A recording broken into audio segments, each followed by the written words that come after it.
The movie opens with a girl's voice, narrating an incident that shook her town 2 years ago. Many lives were lost in weird ways, but the authorities buried the truth, because they were embarrassed that they couldn't solve the case. The scene then cuts to an elementary school, on what seems like an ordinary morning. A recently appointed teacher, Justine Gandhi, walks into her classroom, only to be confronted with a shocking sight. All of her students are absent, except for one boy, Alex. This is because the night before, at exactly 2:17 a.m., every other child had woken, ran out of their homes with arms stretched out, and vanished into the darkness.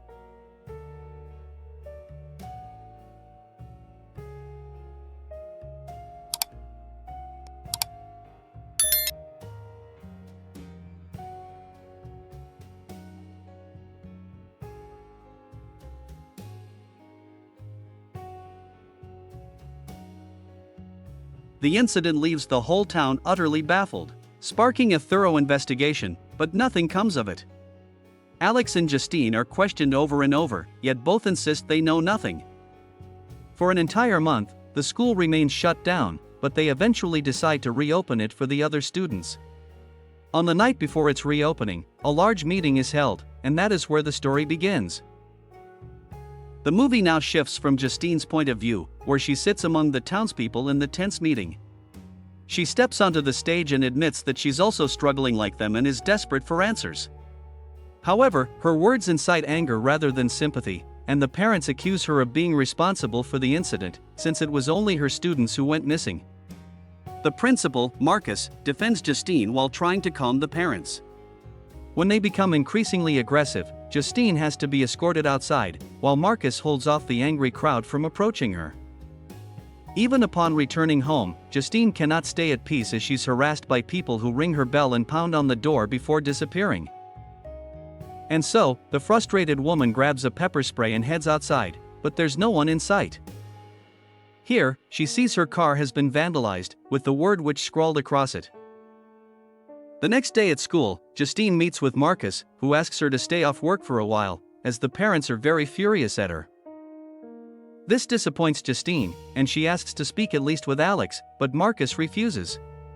He says the boy has already been through a lot and has been constantly questioned by the police and locals, so it's best not to seek him out. That night, Justine arrives at a bar, where she meets her ex-boyfriend, Paul, who is an officer.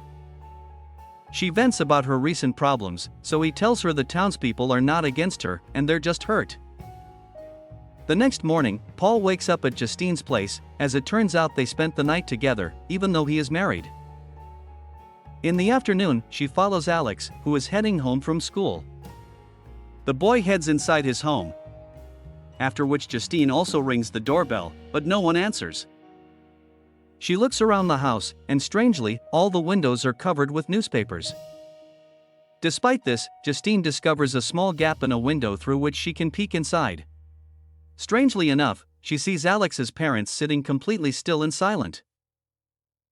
The scared woman immediately calls Marcus and informs him of the bizarre sight she saw. But he's enraged that she followed the boy and spied on his home, even though he warned her multiple times. The next day, Justine finally approaches Alex and tries to start a conversation, asking how he's doing. But he refuses to speak and angrily tells her not to follow him before running into the house. Justine then desperately knocks on the door to speak to his parents, but nobody answers. She stays for a while in her car, but soon night falls, and she dozes off. At one point, a woman suddenly emerges from the house, walking strangely and carrying a pair of scissors. She approaches Justine, and surprisingly enters her car. It turns out that she wants to cut a lock of her hair and take it. The movie now takes place from the perspective of Archer, who's the father of one of the missing children, Matthew. He is consumed by grief over his son's disappearance and obsessively replays the footage of Matthew running away, hoping he can find some clues. The scene then cuts to the big meeting in town, where we learn that Archer is the first to accuse Justine, which encourages the other parents to join in. We later see him following her to her home, and it turns out he's the one responsible for writing "witch" on her car. The next morning, while Archer is leaving for work, he notices a tower in the exact direction Matthew disappeared. This sparks a new idea, and he pulls out the town's map to trace the path his son had taken. In the afternoon, he visits the parents of another missing child and requests to see the footage of their child running away. They agree, and after watching the footage, Archer draws another line on the map, marking a possible meeting point between the two children. That afternoon, Archer is driving around town when he notices Justine at a gas station and approaches her. The two begin arguing, but Justine's eyes suddenly widen in horror when she sees a bloodied Marcus running straight toward her with his arms outstretched. And then this happens.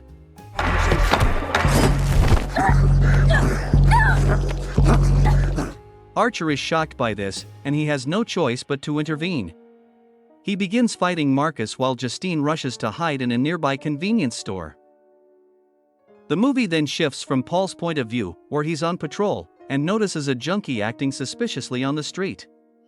Paul follows him and soon realizes the man is trying to break into a house, so he immediately yells for him to stop. The alarmed junkie runs away, and Paul quickly chases him all around the neighborhood. He finally manages to catch up and restrain the junkie, who insists that he works there and just lost his keys.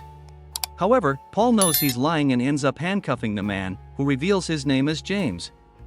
Before taking him to the car, Paul asks if he has anything dangerous on him. James denies it, but during the search, Paul finds a needle in his pocket, which pricks him sharply and draws blood.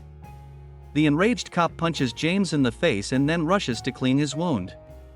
But he's stunned to notice that his car's dashcam has been recording everything, meaning he could get into serious trouble for striking the man. A worried Paul then makes a deal with him, saying he is willing to forget about the break-in and let him go on the condition that he never returns here again. He warns him that if he comes back, he won't spare him. Later, a frustrated Paul returns to his car, where he gets a text from Justine and decides to meet her at the bar, which leads to them spending the night together. The next day, as Paul exits the station, he is shocked to see James approaching. He assumes the junkie is here to complain about him and yells at him, causing the latter to run away. Paul gets in his car and even disconnects the dashcam while chasing him. The movie now shifts to James' perspective, where he is frantic and agitated because he has run out of drugs. Desperate for money, he tries to break into a house but is caught by Paul, as we have already seen.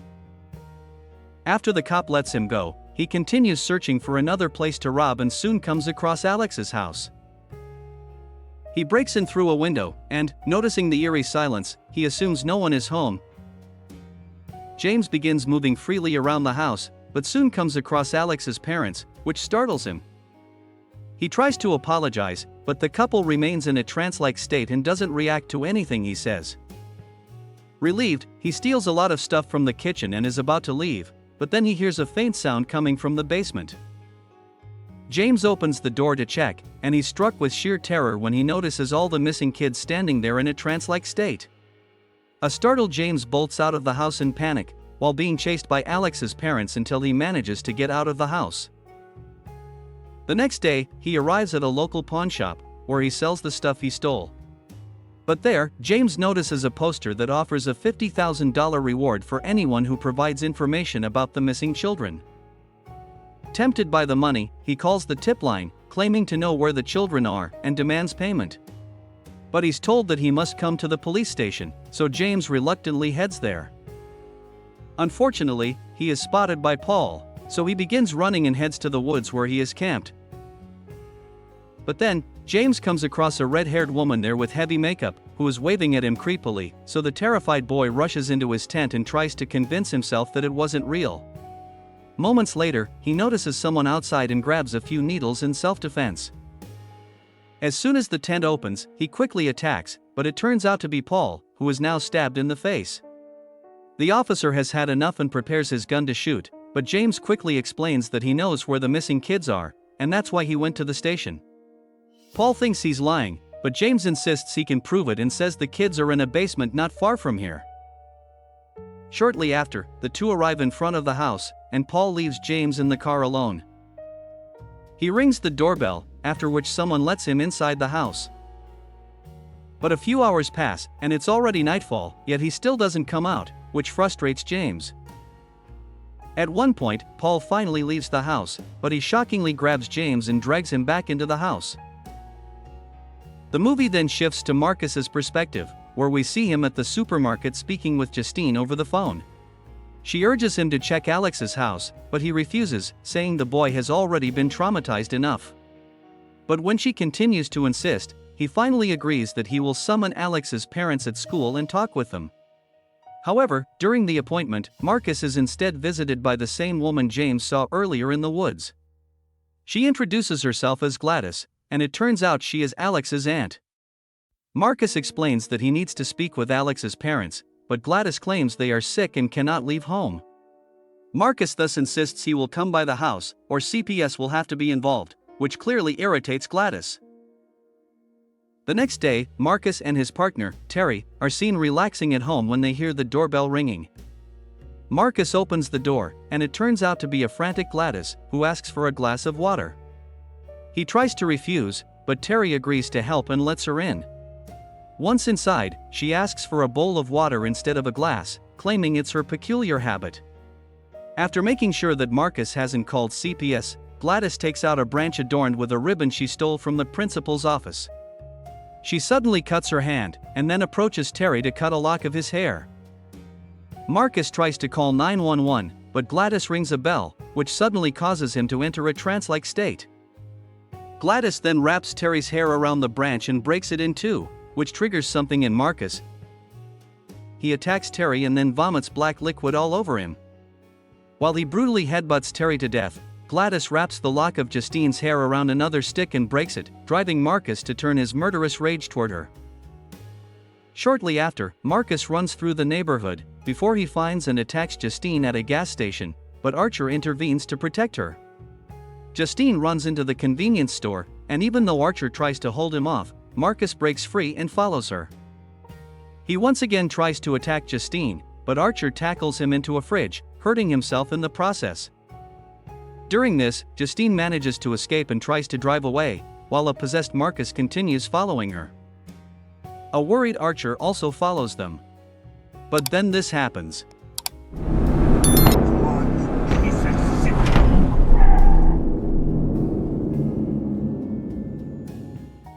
Marcus gets run over by a vehicle with his brain gruesomely splattered across the road. Later, Archer is in the hospital, tending to his injuries when he is visited by Justine, who thanks him.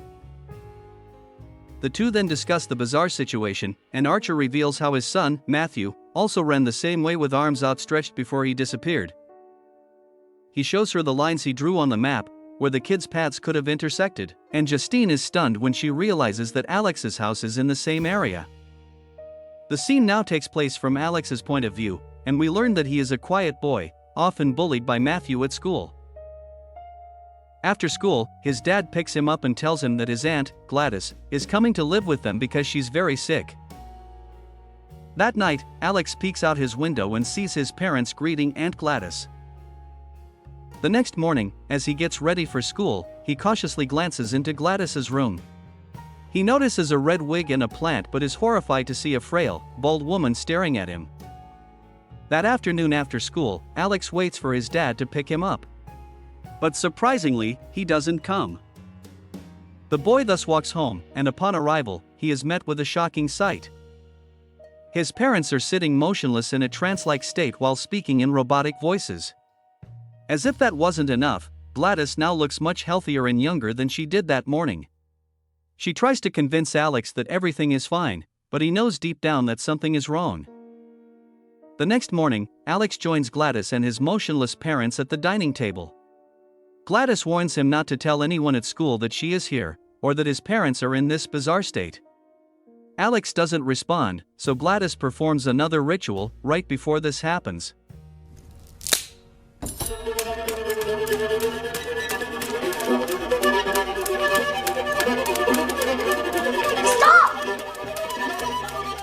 The violence stops abruptly when she dips the branch in water, so a helpless Alex promises not to tell anyone. In the following days, Alex is stuck in the routine of going to school by bus and taking care of his parents at home. Since they are in a catatonic state, he feeds them canned soups in hopes of keeping them alive. One evening, he finds Gladys very sick in her room, and she says she thought his parents would make her feel better, but it's not enough. Here, it becomes clear that the evil woman has been draining the life force from his parents, which is making her healthier. Alex offers to take her to the hospital, but she refuses and instead asks him to collect a personal item from each of his classmates. She promises that if he does this, she will regain her health and finally return home, giving Alex a flicker of hope. The next day, Alex stays behind during recess and steals the name tags of each student from their cubbies, which he hands to his evil aunt. That night, around 2:15, Alex wakes up and is shocked to see Gladys performing a ritual with the name tags he provided. At exactly 2:17 a.m., she rings a bell, after which all 17 kids begin running from their homes and eventually arrive at Alex's place. From this day on, Gladys begins to drain the life force from these kids as well, while Alex is forced to take care of them and feed them. One day, when Alex returns from school, he's shocked to see Paul and James inside his house in a catatonic state. Gladys tells him to pack his things, saying they are leaving tomorrow. She has also positioned his parents behind a line of salt and orders Alex not to step over it. At the same time, Justine and Archer are observing the house from outside when Paul suddenly appears at the door, gesturing for them to come inside.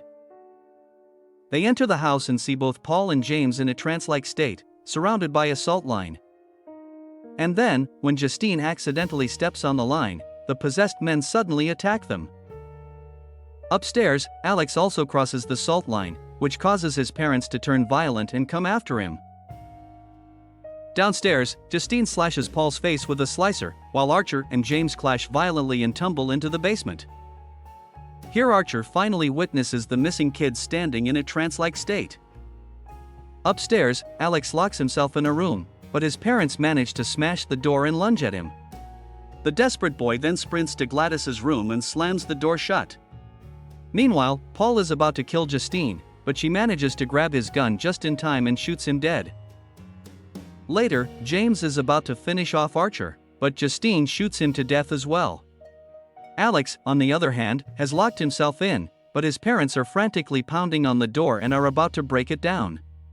In a desperate move, he grabs a branch and his evil aunt's red wig before locking himself in the bathroom. Back in the basement, Archer searches for his son, when he is suddenly attacked by Gladys. Meanwhile, Alex cuts his hand and begins performing the memorized ritual he had seen Gladys carry out. Elsewhere, Justine is suddenly attacked by Archer, who is now possessed. Alex, on the other hand, finally finishes wrapping the wig around the branch, and he breaks it in two.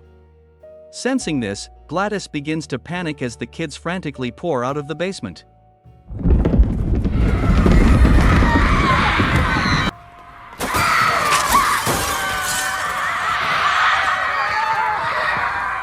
The evil witch now flees the house, crashing through neighbors' houses, while the possessed children also follow her, smashing through windows and fences.